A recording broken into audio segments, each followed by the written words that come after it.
You hear about these seasons. Wilt averaged 50 points and 25 rebounds, and, he had 75 consecutive quadruple doubles or whatever. And you're like, I don't believe any of that.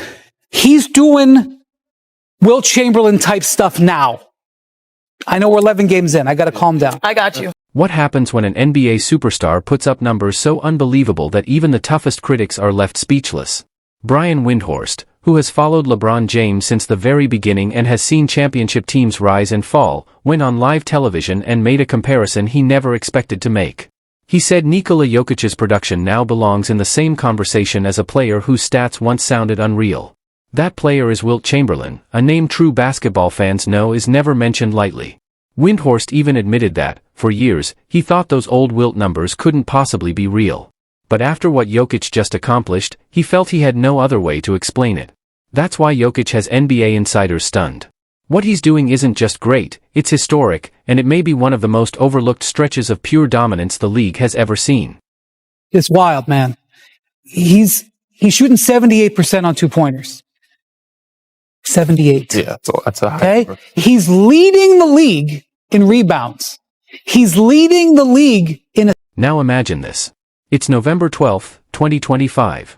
The Denver Nuggets arrive in Los Angeles to play the Clippers on the second night of a tough back-to-back. In NBA terms, that's almost a scheduled loss. Most teams show up exhausted, running on empty. The night before, Nikola Jokić had already torched Sacramento for 35 points. Any normal superstar would slow things down, conserve energy, or even take the night off. But Jokić doesn't operate like most stars. The Clippers weren't unprepared either. They came in with a clear strategy, and after the game, their head coach Ty Lue openly admitted exactly what that plan was. The game plan was to, make him score and just take away his passes and take everybody else out of the game. I thought the first half we did a good job with that. We knew Jamal Murray would be more aggressive in the second half. But I didn't think he would score 55. The Clippers' goal was simple: make Jokić play selfish. They believed that if he focused on scoring and stopped creating for others, his points wouldn't be enough to beat them. Then reality hit. Jokić exploded for 55 points. Yes, 55. And somehow, the numbers only get more shocking. He made 18 of his 23 shots, good for an absurd 78% from the field. It looked like a casual shoot-around. From three-point range, he went 5 for 6. At the free throw line, he buried 14 of 16. And he wasn't just scoring. Jokić grabbed 12 rebounds and handed out 6 assists, all while making it look effortless. The craziest part? He only played 34 minutes. He barely saw the court in the fourth quarter because the game was already out of reach. This wasn't just a big scoring night. It was total control. Precision, patience, and dominance all rolled into one unforgettable performance. I wasn't alive for when Chamberlain had these numbers. You hear about these seasons. Wilt averaged 50 points and 25 rebounds, and, he had 75 consecutive quadruple doubles or whatever. And you're like, I don't believe any of that. He's doing Wilt Chamberlain type stuff now. I know we're 11 games in. I got to calm down. I got you. I got you. Let me say this to y'all, though, seriously, that you point that out. He's also happy, right? He seemed like he's in a happy place. Ty Lue stood at the podium after the game looking like someone who had just watched his entire game plan fall apart. He admitted it himself, saying, "I didn't think he would score 55. And honestly, no one did." That's where the conversation took a sharp turn. Brian Windhorst went on ESPN's NBA Today and spoke with zero hesitation. This is a guy known for being steady, careful, and often skeptical. But after seeing Jokić tear through teams, averaging over 35 points, 12 rebounds, and 11 assists while shooting nearly 74% across a 6-game stretch, there was no way to downplay what was happening anymore. Every 100 possessions he's on the court defensively, the Nuggets are giving up 104 points. That means every 100 possessions he's out there, the Nuggets are outscoring the opposition by 47 points. Then Windhorst said something that stopped everyone cold. A man known for questioning hype and challenging big claims openly admitted he never truly believed Wilt Chamberlain's famous stat lines until he watched Nikola Jokić in 2025. Think about that for a moment. Wilt averaged 50 points per game for an entire season. He scored 100 points in one night. For decades, those numbers sounded more like myths than reality.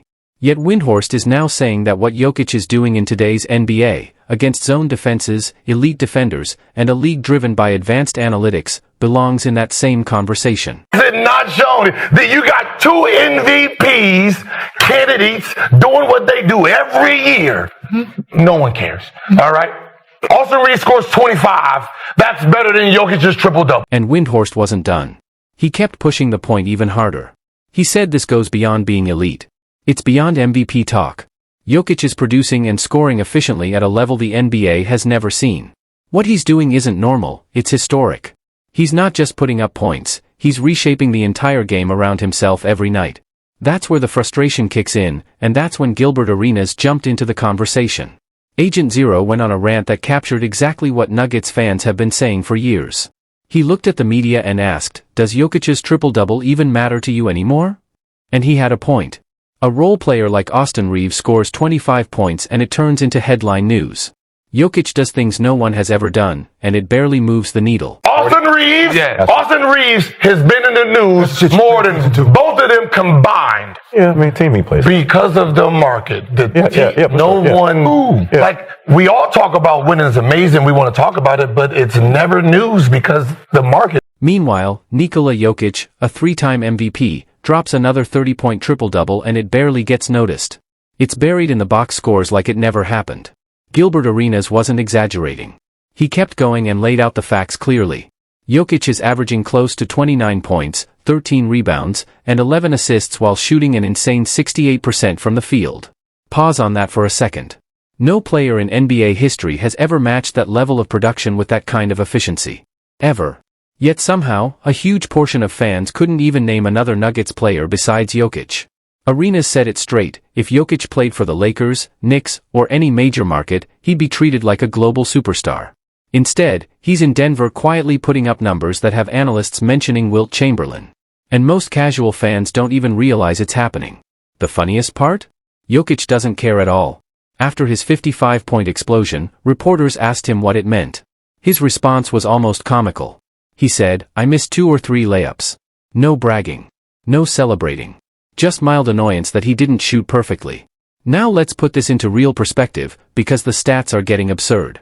That 55-point game became the most efficient 50-point performance in NBA history, with a 91.5% true shooting mark. That doesn't sound real.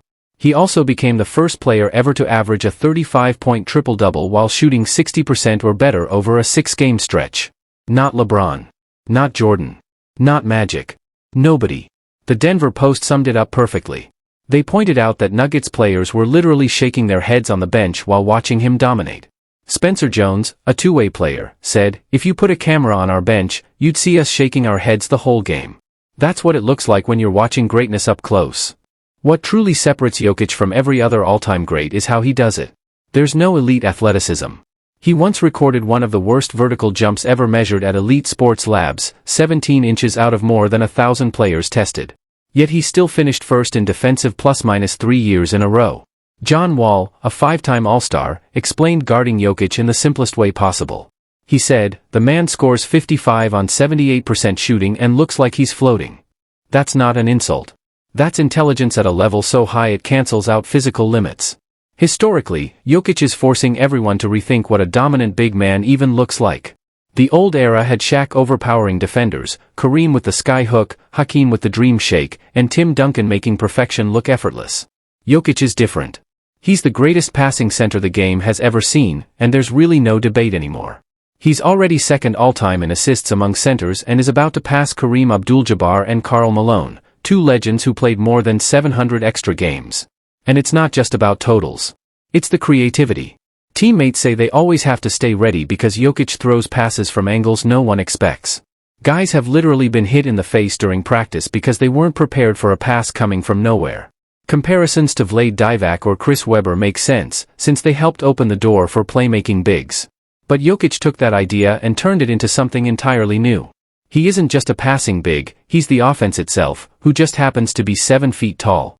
Defensively, even though he looks slow, Jokić is always in the right spot. He reads plays early, cuts off options, and forces bad decisions.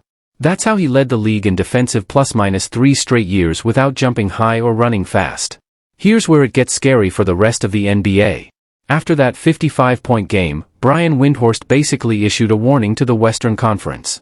He said he wasn't taking anything away from Oklahoma City, but Denver has a player operating at the absolute peak of his powers. Look out, he said. Look out. That's ESPN's most connected insider saying the defending champion Thunder, who knocked Denver out last postseason, might be in real trouble. This version of Jokić is different. Denver made real changes this offseason. They added Jonas Valanciunas as a true backup center. Tim Hardaway Jr. is shooting close to 46% from three. Cam Johnson is spacing the floor. Russell Westbrook brings non-stop energy off the bench. But the biggest change is Jokić himself. He looks happy. Kendrick Perkins noticed it immediately. Last season, you could see frustration on Jokic's face.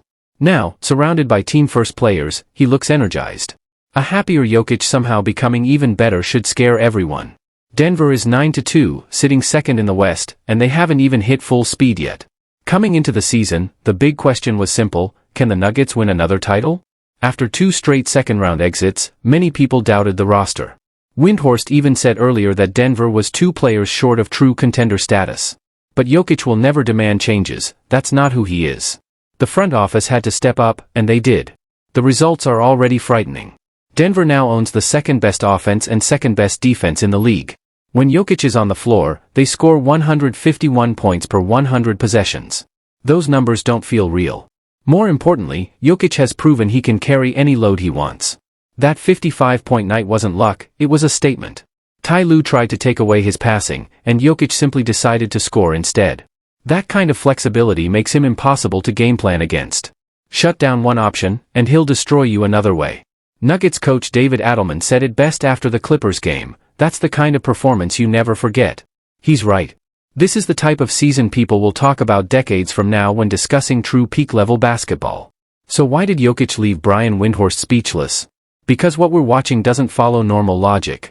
When a veteran insider with 20 years in the game starts comparing a modern player to Wilt Chamberlain, someone whose stats he once thought weren't even real, you know this is special. This is greatness happening in real time. Drop a comment below: does Nikola Jokić already belong in the top 10 players ever? And hit subscribe, because if he keeps playing like this, we're only at the beginning.